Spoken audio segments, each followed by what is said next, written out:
సర్వ మానవాళికి యేసుక్రీస్తు లోకరక్షకుడు అని Jesus Christ ministries JGM church founder Vennapu Prasad Paul pastor అమ్మ రమారూత్ అన్నారు. కాకినాడ రోడ్ల మండలం సత్పోరం గ్రామంలో గల జేజీఎం చర్చ్ ఆవరణలో క్రిస్మస్ వేడుకలు ఘనంగా నిర్వహించారు. కార్యక్రమానికి పాస్టర్ అమ్మ రమారూత్ దైవ ప్రార్థన చేసి క్రిస్మస్ ఆరాధన ప్రారంభించారు. ఈ సందర్భంగా పాస్టర్ ప్రసాద్ పాల్ వాక్య పరిచర్య చేసి దైవ వర్తమానం అందించి క్రిస్మస్ సందేశం అందించారు. సంఘస్థులకు కాకినాడ ప్రజలకు క్రిస్మస్ శుభాకాంక్షలు తెలియజేశారు. సంఘస్థులు స్తుతి గీతాలు ఆలపిస్తూ ఉండగా pastor Prasad Paul candle service చేశారు.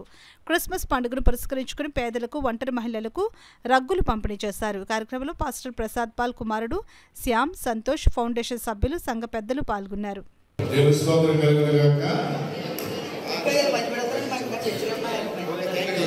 దేవునికి మహిమ కలుగుగాక. క్రిస్మస్ పర్వదినం యేసుక్రీస్తు ప్రభువారు ఈ లోకానికి మానవ పాప ప్రాయశ్చిత్తాలతో ఈ లోకానికి వచ్చారు. పాపల కొరకు తన పరిశుద్ధ రక్తాన్ని చెందించారు.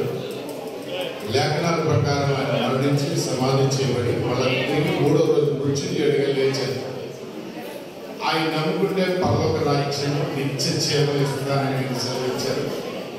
ఈ క్రిస్మస్ పర్వదినాన్ని మన కాకినాడ పట్టణ ప్రాంత వాసులందరికీ, మరి ముఖ్యంగా నాయకులకి, అధికారులకి, గ్రామ పెద్దలకి, కూడి వచ్చిన మీ అందరికీ కూడా క్రిస్మస్ శుభములు తెలియజేస్తున్నాం. మా జేజీఎం చర్చ్ తరఫున మీకు క్రిస్మస్ శుభాలు తెలియజేస్తున్నాం. ప్రభు మీకు శాంతి, సమాధానం, రక్షణ, ఆశీర్వాదం ఇవ్వాలని మా యొక్క శుభాలు తెలియజేస్తూ